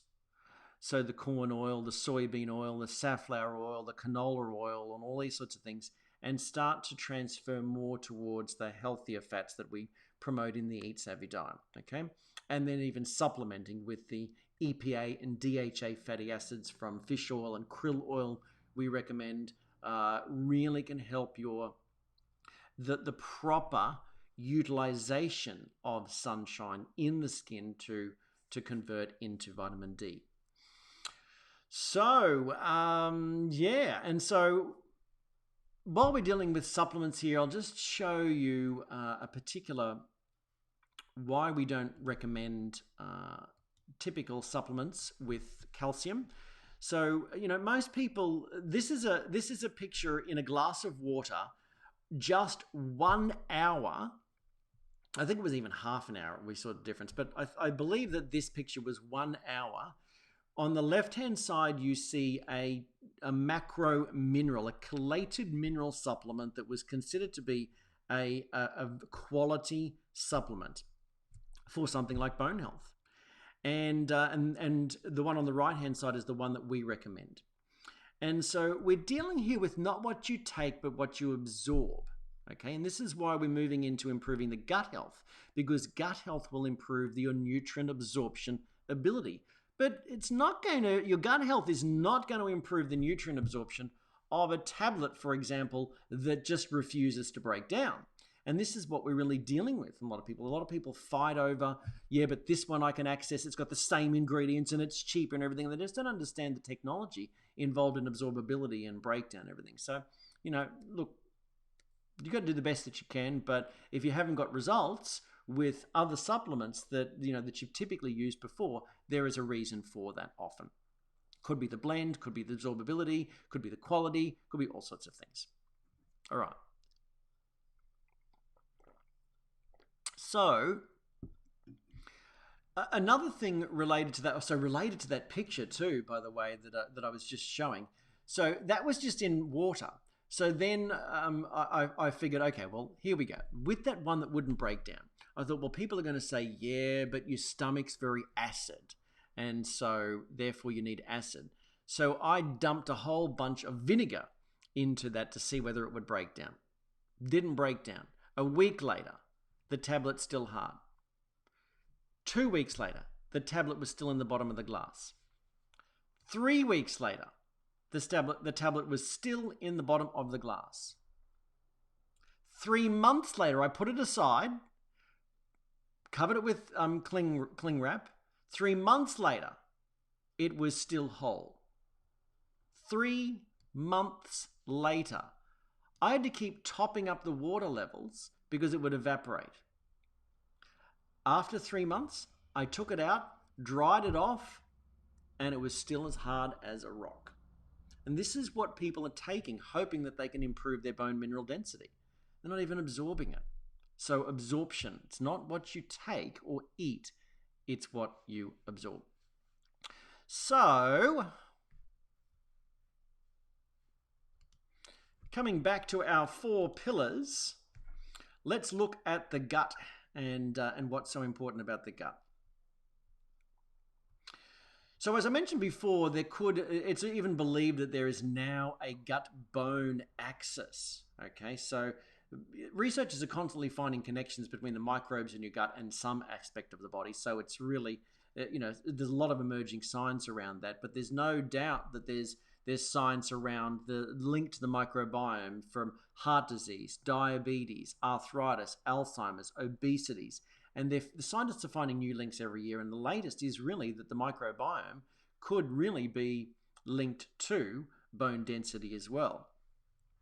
So, it's certainly a new area in the research around bone mineral density and gut health, and looking at optimizing the microbiome. But studies showing probiotics and prebiotics and bone health, they're already supporting this approach.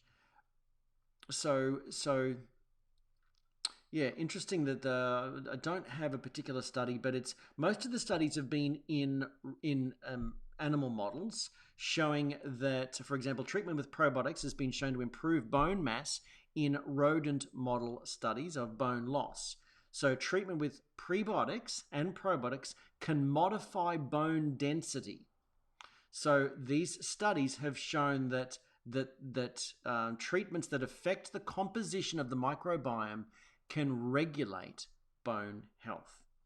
So again, we're back to, as I said, your grandma knew best. We're making you eat fermented foods and all this sort of stuff, and so this is back to the microbiome. So this is why we're here dealing with gut health as the as this next one that we're dealing with. Now, I'm not going to be delving into depth into the last 2 pillars, lifestyle and exercise today during this particular session. I just wanted to mention that's what we here in the Savvy team believe are the 4 pillars. So what have we got to do with the gut? Well, we've got to do the weed, seed, and feed. So getting rid of the pathogenic things by changing your diet and potentially doing a parasite purge of some sort too, and reach out to us if you'd like to tackle that. But then we need to cultivate the right bowel flora. So fermented foods make a good job of that. Creating a diversity in the gut microbiome by having a wide array of foods, including prebiotic foods. So these are the fermentable starches that, like, for example, sweet potatoes and konjac root and celeriac and and all sorts of green vegetables, a lot of the fibers. In some cases, rice, for example, if you're going to have rice and you want to make it good for your gut, then, for example, basmati rice, not the brown stuff, just the hulled one, cook it and then let it cool and then reheat it again. It's full of resistant starch. Okay, so what happens is the cooking and cooling just amplifies the starch's resistance to digestion. So in other words, you don't digest as much of the carbs, it becomes food for your gut bugs. Okay, so you'll have less carbs and the actual bugs will get more. So, but all the fermented foods, green superfoods, these are brilliant again to feed the gut bugs. Again, in this instance, you'll want to clean up leaky gut, get rid of inflammatory foods, get rid of things that you know that you're allergic to. Really, really important there. So we're going to improve all-round gut health. There are some supplements that you can take. We have a pre and a probiotic blend that's a world first Australian invention there, where it's basically sending the right bugs down to control all the bad things and sending it down with a packed lunch of prebiotics to feed it and multiply rapidly. But a lot of the research is now showing that you want to start to create diversity in your gut microbiome. So what I've seen, though, is that to take control, you don't want diversity. You want specifics. And that's why we use the blend that we use, because it takes control and then your diet can gradually breed diversity. Okay? If you just put a diversity in there straight away, then nobody knows what to do. Everybody's going, are you going to kick out the bad guys? Are you going to kick out the bad guys? Oh, let's just live a good life. So again, you want the specifics to kick out the bad guys, take control, and then you want to gradually breed a diversity in your microbiome. All right, so that was number 2, gut health. Now we need to talk about number 3, which is lifestyle. Let your lifestyle help and not hinder your gut, not only your gut, your bone health. Sunshine, getting some sunshine, avoiding too much artificial light. Really, really important. Okay? Just think about it. Have you ever raised plants or fish or whatever in an artificial light environment? Can you just put any light there? So we know it's an artificial light, but do you have to make sure it's a specific spectrum in order that you don't create disease in the plant or the animals in the fish tank or whatever? You have to make sure that there's a spectrum of light. The sun is the same thing. Most of the lights that we have in our home now are a spectrum of light on the light frequency, the light, and electromagnetic frequency too, but the light spectrum that is not healthy for our mitochondria and our all-round biology. And therefore, it actually ends up being not good for our bone health. Okay, so vitamin D is just part of it, but the sleep and wake cycle as well, because your body's doing a lot of the repair work and the rejuvenation at night. And so if you're not getting restful sleep because you're not waking up properly in the morning because you're not getting proper sunlight exposure, and then you're not going to sleep at night properly and shutting down and releasing melatonin and shutting down into deeper sleep and the restorative part of the night, because you've got too much blue light and artificial light bombarding you in the nighttime, then you're not going to repair. Your bones are going to suffer. Okay, so that's again something that's really important. Get sunshine. Okay, so for example, I said that before you get too much direct sunlight exposure during the day, you'll actually want to start to change your diet and get rid of the inflammatory oils. I'm not saying sun's dangerous, it's actually very beneficial, but again, you might be more likely to burn if you're low in polyphenols and antioxidants. You might be more likely to get damaged skin if you eat all the inflammatory foods and everything. You might not produce the right vitamin D if you're not getting all the right fats in your diet. So first of all, you want to change your diet, okay? You might want to experiment with morning sunlight exposure, Like, a lot of experts are saying now that the best thing that we can do for our circadian rhythm and our biology is the red light in the morning. So to get up early in the morning when the sun's rising and see whether you can get some of that sunlight, that red sunlight, onto your body. There are some red light devices that can help to do that instead if you're not in a situation where you can do that. So that morning light, really, really important. You can get some extra, once you've corrected your diet and everything, getting a little bit of safe sunlight exposure in the right time of day. And I'm going to give you a quick tip for that. The reduction of stress, rest, relaxation, really important, because as your stress hormone cortisol is jacked up, that's going to be basically stress creates inflammation.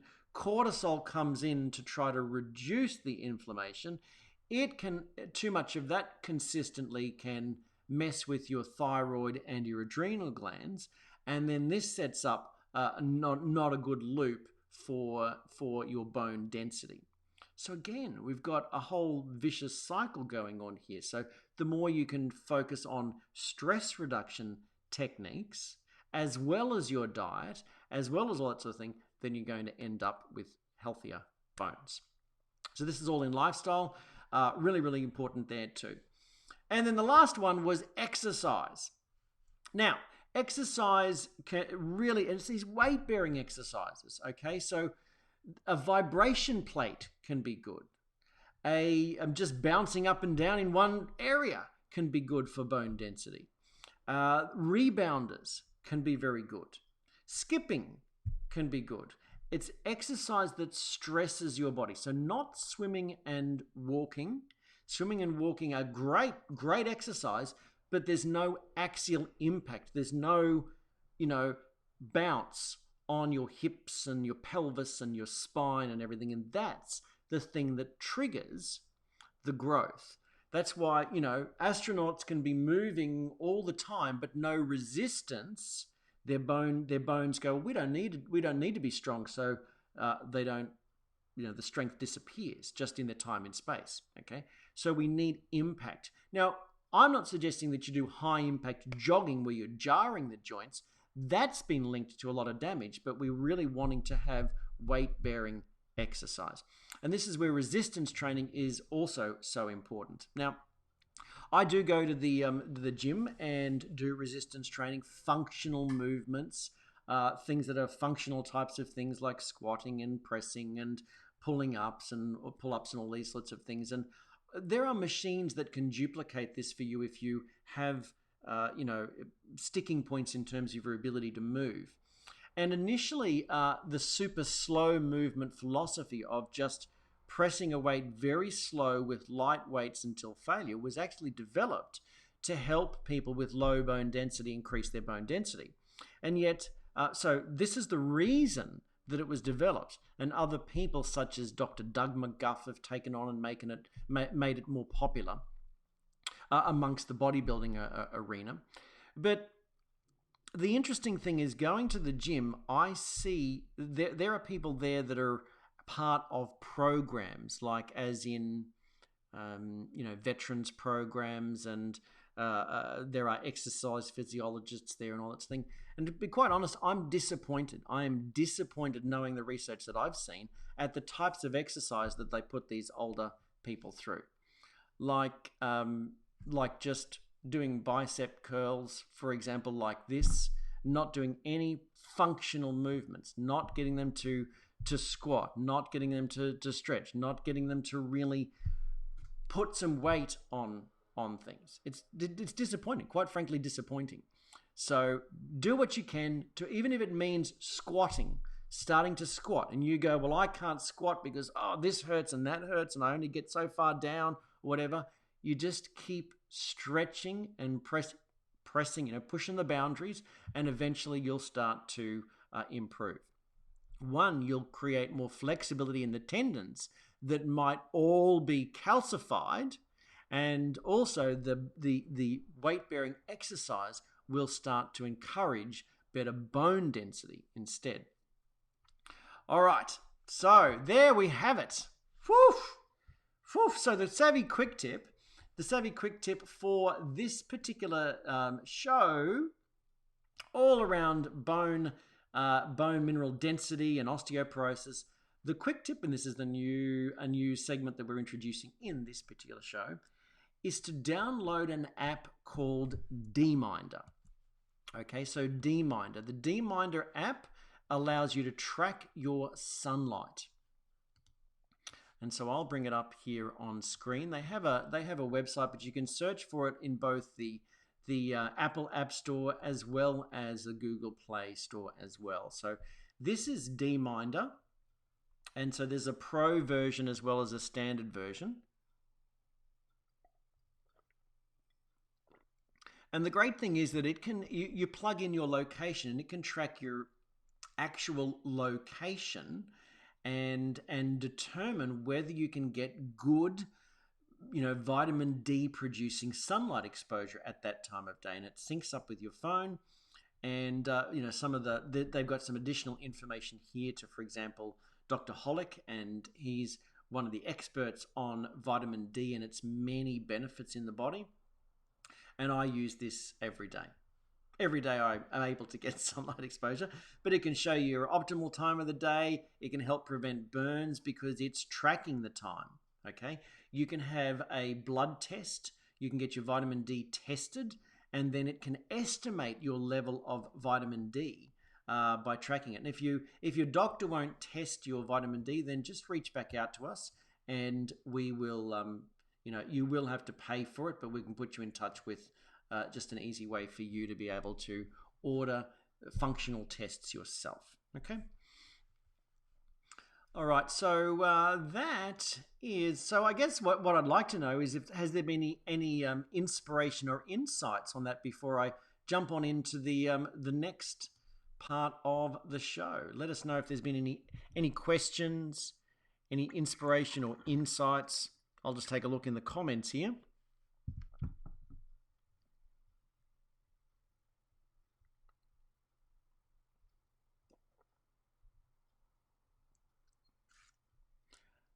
Okay, so if you happen to be listening to us on Facebook, then Linda has shared with you a number of different testimonials that you might want to have a look at. But any inspiration or insights that anyone would like to share there?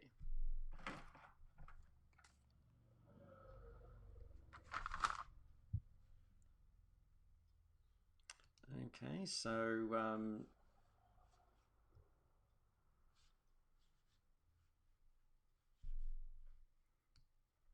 Sue just said, thanks for sharing this great information, Corey and Linda. So thanks for joining us, Sue.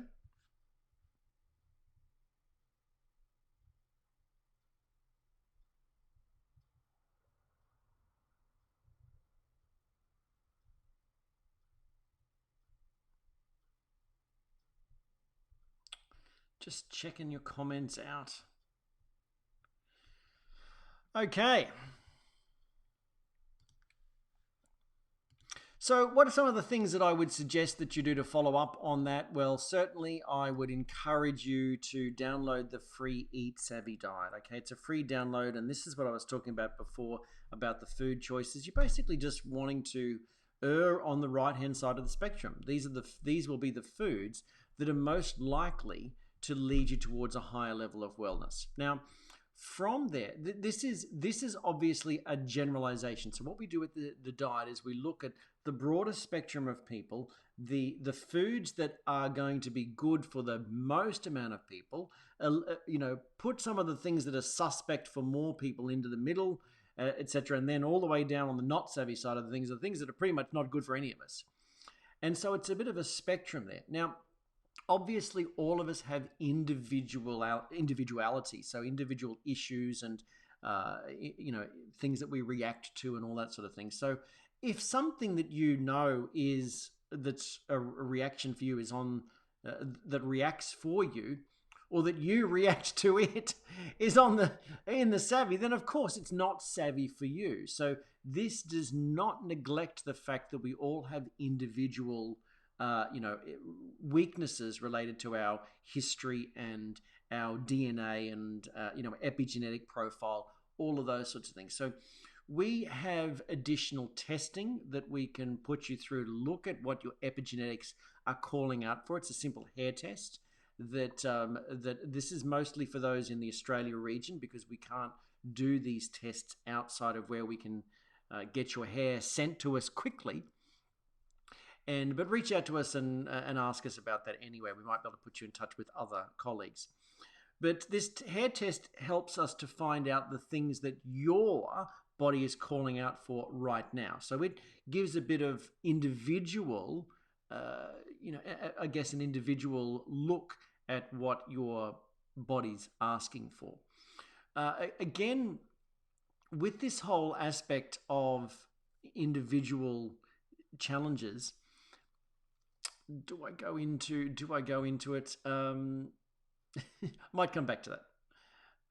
There are a lot of allergies and that sort of thing. The hair test can sometimes highlight those sorts of things for you. But then what we can do is we can even take it the next step. So there might be some where we start looking at further tests that you can look out for, whether it be allergy tests, whether it be using a glucose monitor to track just your impact on of different carbohydrate foods. We're all different. Okay, so we're all different, and so the Eat Savvy diet's been designed to get most people back on track, and from there we can tweak things and change that to help you reach your best well-being. So that's a free download. We also have our joint health report as well. And we call that the 17 top tips for healthier joints and bones too. So that's a free report. You can access that. Just reach out to us.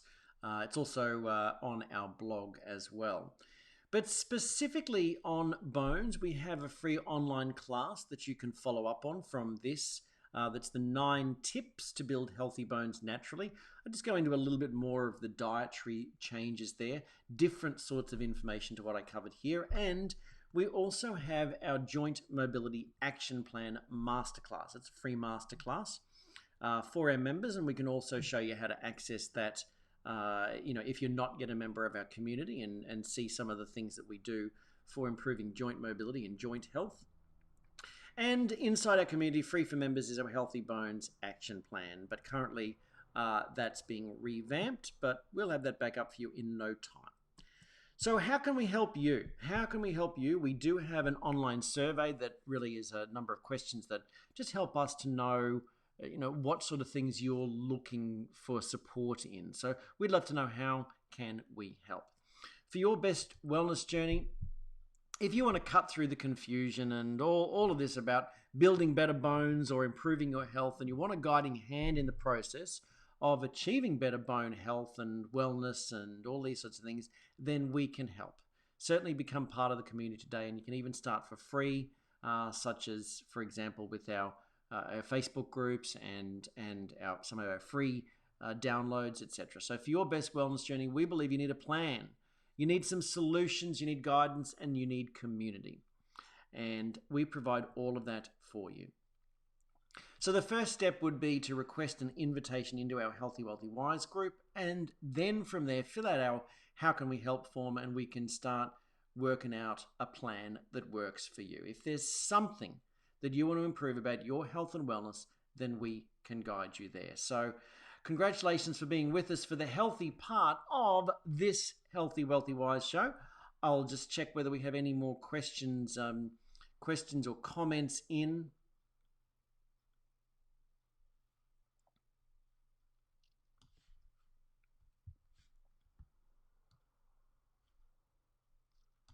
So Kerry wrote in, which is great. Thanks, Kerry. A friend of mine, and Kerry's joining us on Facebook, a friend of mine got rid of chronic pain with just minerals and the anti-inflammatory herbal blend that we use and recommend. So that's great. Lots of help available. Thanks, Kerry. All right. So that's it for our healthy part of the Healthy, Wealthy, Wise show. How to really get better bones. 4 pillars for healthier bones and becoming unbreakable. So remember, we shared those fun facts, and the quick tip was the D-Minder app. Okay, the D-Minder app, really, really helpful. There is a free version that you can just experiment with, and you can always upgrade for more features. So it just tracks where you are in the world and tracks the elevation and the altitude of the sun, so that you can really be able to get UVB rays, and it tracks so that you don't get too much of them. But you don't need to worry too much about that early morning sun, first thing in the morning, that red sun. That's really, really good for you. But then once you get to the warmer UVA rays, you might want to avoid that part, because that can be very aging for you, especially if you haven't developed your solar callus, your ability to resist the sun, and you're still having a lot of the inflammatory seed oils and that sort of thing. And so, but then use the D-Minder app to get healthy sun exposure at the perfect time of day for you. All right, there we have it. That's that part of the show. Let's jump on in and see whether we can have a bit of a chat about 10 things to help you achieve anything you want in life. How does that sound? 10 tips to help you achieve anything you want in life. That's what we're about to go through now in the Wealthy and the Wise segment of the show. So are you ready? Strap yourself in, because this is just interesting stuff that I've put together, I want to have a discussion with you. If you have any thoughts as well, then let me know as we go along.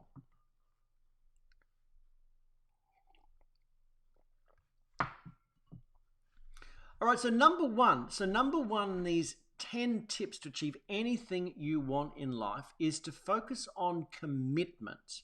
Making a commitment, not just motivation, not just getting motivated, okay?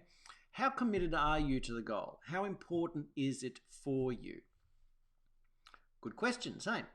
And, because are you willing to sacrifice what you're going to need to in order to achieve the goal? Motivation's one thing. Getting motivated and all G'd up to go out there and do it without having the underlying commitment, the underlying reasons, it therefore doesn't keep you going. And it's like that, whether it be in business, life, and career, or whether it being in health. The reason that in our classes we look to go through a little bit of information, not overcomplicate but go through deeper information, is to know the why. When you know the why, it's easier to be committed. And so what's your why for what you're doing in life, for your career and all that sort of thing? If you know the why, you're going to be more committed. Just getting G'd up and motivated is like, we often have people say, like they hear about a testimonial from somebody. I took this supplement and this happened for me. And when the person doesn't know the why it works, or why you keep going with it, or why it's important to continue, or how it works, or whatever, they try it once and then they're off it again, because there's been no commitment. And that's why we focus here in this organization about education, so that you know the fundamentals. Okay, so and we look to teach you things that will amplify your results. So we didn't just talk about products that you could take to improve your bone density. We talked about all the underlying fundamentals that you could already be doing to mess up your all-round health. So we're committed to teaching you how to move ahead in your health and lifestyle. We're not just motivated to move the information to you. We're committed to helping you make that change. And so it does make me think of the poem, which is probably not the right way, the bit of prose written by William Hutchison Murray. And this is a quote before the Scottish Himalayan expedition. It's something that I've always found very interesting to really think about, and really to unpack and look at, since we're dealing with number one, we want to make a commitment, not just be motivated. So I'll read it to you and we can sort of unpack it a bit. Until one is committed, there is hesitancy, the chance to draw back, always ineffectiveness. So if we look at that, just that first part, so until you're committed to your goal, whether it be a health goal or a lifestyle goal, until you're committed, that you're going to be hesitating, you're going to probably draw back, and you're not even going to be effective. Let's be, woo, you're not even going to be effective until you make that commitment. So is there a health and wellness goal that you need to get committed to? Is there a career and lifestyle goal that you need to get committed to? Because until you're committed, there will be hesitancy, the chance to draw back, and you'll be ineffective, according to William Hutchison Murray. He said that concerning all acts of initiative and creation, there is one elementary truth, the ignorance of which kills countless ideas and splendid plans. So how many truths did he say? 10? Like there's 10 tips? He said there's one truth. So if there's only one truth, is it that complicated? No, it's not even complicated because there's one truth concerning how many acts of initiative and creation? All, he believed. And if you ignore it, you kill your idea. So what is that? What's that one idea? The moment one definitely commits oneself, then providence moves too. So, wow. So the moment that you definitely make that decision to be committed to your health and lifestyle improvement, then everything is at your disposal. The universal forces, providence, we could say, is at your disposal, ready to move you forward to helping you achieve your goal, but only once you're committed. Only once you're committed. All sorts of things occur to help one that would never have otherwise occurred. A whole stream of events issues from the decision, raising in one's favor all manner of unforeseen incidents and meetings and material assistance which no man could have dreamt would have come his way. So in other words, when you get committed, when you make that definite decision, not only this is the one truth that you need to know about. You need to know your why. You need to make this commitment, this decision, and then the universe has got your back. Providence moves too. You'll have all this assistance, all these ideas, all these things will come your way that you would never have dreamt of had you not made the decision. So if currently you're struggling with some aspect of your health, trying to get motivated to make changes, or you're struggling with some aspect about your lifestyle and career or business or whatever, and wondering whether to make changes, what William Hutchison Murray is saying is that ain't gonna change until you've made a commitment. And when you make that commitment, a whole bunch of stuff's going to come your way that's going to make it a whole lot easier. Sounds like it's time to make that commitment, not just be motivated. So number 2 is to seek knowledge, not just results. So self-improvement is key here. Jim Rohn is famous for saying that your income will seldom exceed your level of personal growth and skills. So that's your income, dealing with your career and everything. We could deal with that in healthy too, Seek knowledge and understanding, not just results. We have a lot of people to say, oh, just give me the stuff and, tell me what to do, without seeking the understanding and the knowledge. And without the understanding and the knowledge, they can't pay attention to their body and the changes that are going on and reach for that higher level of wellness. So seek knowledge, not just the results. So focus on the excitement of discovery, on improving, on moving forward, on experimenting, and you'll feel your motivation. If you just focus on the results, your motivation can be like the weather and can be constantly changeable because you're basically, how you feel in every given moment depends on what the circumstances say. So, and so you seek knowledge, seek understanding, not just results. Number 3 is to make the journey fun. Make it a game. Don't make it overly serious. Go easy. Really try to find ways of making the whole self-discovery a game. Okay, so that you're not carrying a heavy emotional weight and you lose perspective and become stuck again. Okay, whether it be in your health and wellness journey or whether it be in your business and career, again, how can you make it more enjoyable rather than just a job? Okay. Number 4 is to get rid of stagnating thoughts. So thoughts influence your feelings and really determine everything in your life. Just continue to go out, how you affect your vibration and then affect everything that you attract in life. And so, there's a lot of thoughts that go on in your head and it's up to you to choose what you focus on. So you can focus on the negatives that are coming up in your head, or you can choose to do the process of what we call the about face. Often, which is sort of like, we're looking at what I don't want. I don't want this. I don't want to be sick. I don't want to be unhealthy. I don't want broken bones. I don't want all this. Well, that's great. That's what I don't want. What do I want? You do an about face. Basically a 180. And you basically say, well, this is what I do want. I want strong, healthy bones. I want to be fit. I want to be flexible. I want to be healthy. I want to live a long and healthy life. I want to be improving my health and well-being. I want to be improving in my career. I want to be improving my lifestyle. I want to travel. I want to do these sorts of things. Focus on what you want, not on the lack thereof of what you want. Okay? And so, try new things, so don't just get stuck focusing on the negatives and everything. Try new things. Often we'll get stuck in our fears and our doubts rather than, looking at our desires and reaching out, moving forward, experimenting, trying new things, looking at what the next logical step is, looking at whether there's, no one can help me rather than looking at who can help me, so. Number 5 is to use your imagination.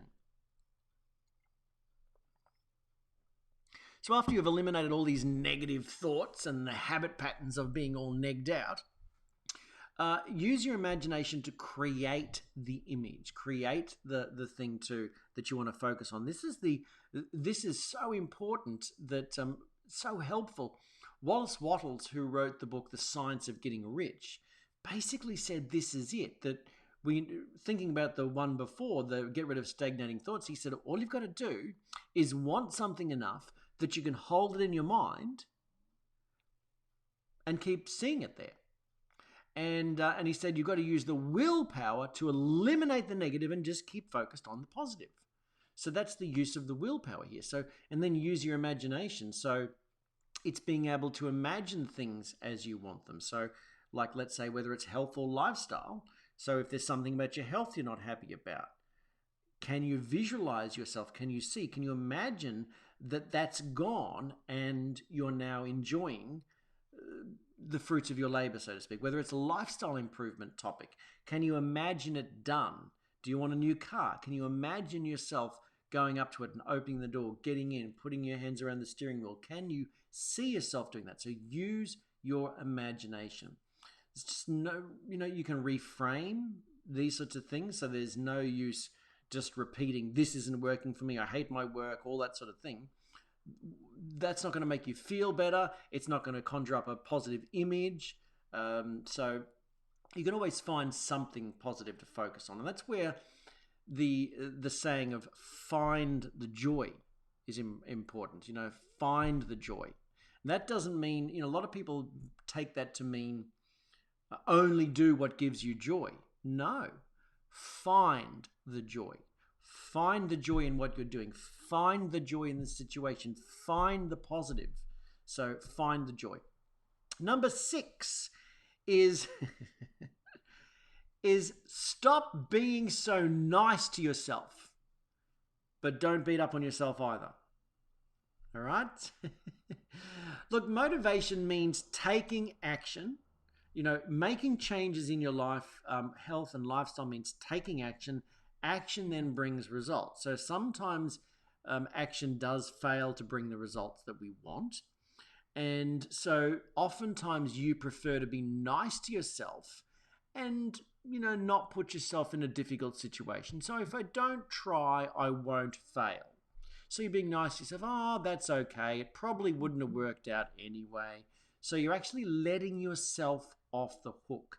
So stop letting yourself off the hook. Stop being so nice and mollycoddling yourself, and get out there, challenge yourself, do something you're afraid of, break new boundaries, look for new ways of taking action. But when things don't work, when you fail, don't beat up on yourself either. One of the biggest issues that many experts, Robert Kiyosaki being one of them, but lots of different people talk about the issue with our modern education system, is that it basically punishes you for making mistakes. So it's okay. You've been brought up that it's not good to make mistakes. It's not good to fail. It's not good to, don't fall off that wall. Be careful. Don't you dare fall off that wall and break your leg, says your wonderful mother or grandmother or whatever. And so you fear the negative. And so you don't reach out of your comfort zone, push the boundaries, try new things because of fear of failing or looking stupid or whatever. So stop being so nice to yourself and stopping you before you even get started. But don't beat up on yourself if you fail either. Go, oh, well, that wasn't what I wanted. What is it that I do want? Oops, I messed up there. That's not what I want. What is it that I do want? Do an about face. Number 7 is to get rid of distractions. Meaningless things and distractions will always get in your way, especially if there are things that are sometimes there are actions that move you forward in your life that are easy to do and easy not to do. So some of the simple action plans that we have that could contain really simple things that are easy to do but easy not to do. So when we talk about changing your diet, so it's easy to clean out the cupboard and not have the temptation foods that are inflammatory and bad for you and everything in the cupboard. It's easy to get rid of them, but it's also easy not to and succumb to temptation. Get rid of distractions in your work life or your side hustle or whatever. So if you have to go to work and then come home and after hours you've got to get jobs done, but there's family or housemates or colleagues or whatever that just distract you, do something in advance to set yourself up to get rid of those distractions. If that means you've got work to get done and Facebook's there in the background going, check me, check me, check me, check me, then shut that down until you get the job done and then show up and be present. If you're going to be on Facebook, be present on Facebook. If you're going to be doing another job, be present doing that other job. So get rid of the distractions. Number 8 is use the mastermind power, the power of a mastermind, of a community of people. But don't rely upon others. Take self-responsibility. This is an interesting one. There's often dualities in everything, isn't it? Teamwork makes the dream work, as they say, but you shouldn't rely upon others to get you the result. Whether even if it's your partner or your boss or your co-worker or whatever, everyone's busy attending to their own needs and no one will make you happy or achieve your goals for you. So, but there's no doubt in all of the longevity research that I've done and also in success in business, wealthy people and long-lived people tap in with a community. Okay, so they tap in with the community. They stay connected. They don't rely upon others, but they connect. So it's all on you. It's all on you to create the results, but it's also all on you to create the community connection. Okay, so don't be an island. Number 9 is to plan. Know your action steps forward, plan, fill in your weekly calendar. If it's, again, we're dealing here on the Healthy, Wealthy, Wise show with making health and health improvement as well as lifestyle improvement. And so sometimes planning, you may need to make plans to make the health improvement goals, to hit your health improvement goals. Whether it's your side hustle, your career, or whatever, you need to plan your weekly calendar. You need to know what you need to do. You need to, the when, what, how things are really important on your schedule. And then it's important at the end of each day to review and go, all right, how could I improve things there? What could I do differently to make it easier on myself or to make my job more effective? Okay?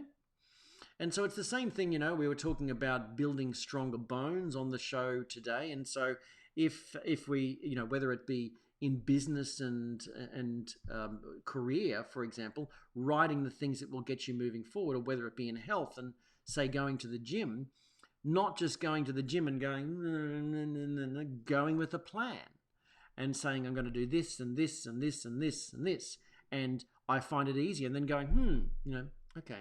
So I found that if I did that movement first, I was too weak to properly execute that movement. So what if I swap them around? I might get a better, more effective workout. That's planning and strategizing. And it doesn't matter whether it's a workout or your day's activities. Planning and strategizing makes a huge amount of difference to the end result. And number 10 is to protect yourself from burnout. Learn to observe yourself. Look for signs of fatigue and burnout and overwhelm and all these sorts of things. These are the signs and the symptoms that show up. And so we talk about the sliding spectrum in our holistic wellness philosophy. And so signs and symptoms show up when we're getting illness, but the same sort of thing with our financial, career, side hustle, personal growth goals. The signs and the symptoms of frustration and overwhelm and lack of focus and not knowing the next step, these are all signs and symptoms that something's missing, that there are some underlying fundamentals not dealt with. So learn to take notice of the signs so that you can take action upon them, okay? So, protect yourself from burnout by looking at the signs, looking at this overwhelm, schedule rest and relaxation and rejuvenative time into your schedule. Sometimes with, I have the wonderful advantage of being able to work from home most of the time, or go and see people out and about and all that sort of thing. So my time's fairly flexible, but that doesn't mean that there are not deadlines where I've got to get something done and I realize I'm not going to get to the gym. Okay, no, and then I have to decide on the commitment and I have to think, right, rethink things. Okay, what can I do to still get that time and still do that? And so sometimes things need to be reworked around your schedule to get everything done. That's really the secret of effective people. They don't just skip looking after themselves. They find a way to be able to do it. Or they don't just say, well, I have to focus on my health now, so everything else just has to disappear. They find ways of, protecting themselves from burnout, but getting it all done. So switch locations, meditate, take time out to do some deep breaths, close your eyes, focus on your breathing, do any of those sorts of things to take a bit of stock and sort of take a bit of time out. So they're the 10 top tips to achieve anything you want in life. So hope you found that valuable. So I think that is, I'll just looking at the comments now.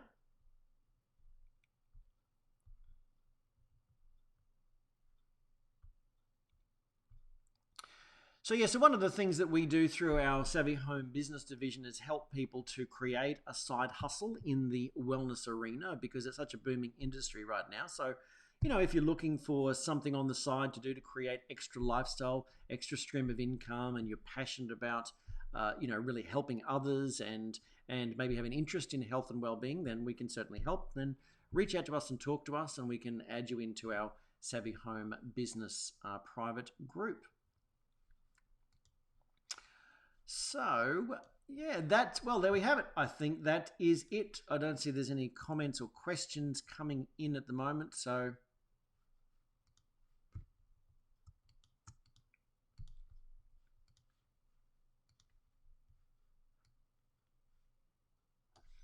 well, I'd like to say thanks for joining us on the Healthy, Wealthy, Wise show. We'd love to know whether you had any particular insights from listening to the show. So do let us know about that. And look, we believe that whatever it is in life, whether it's health improvement or self-improvement, for your best journey, you need a plan, you need some solutions, you need guidance, and you need community. And that's what we here in the Savvy team are ready to do, ready to help you come up with a plan. So let us know, how can we help?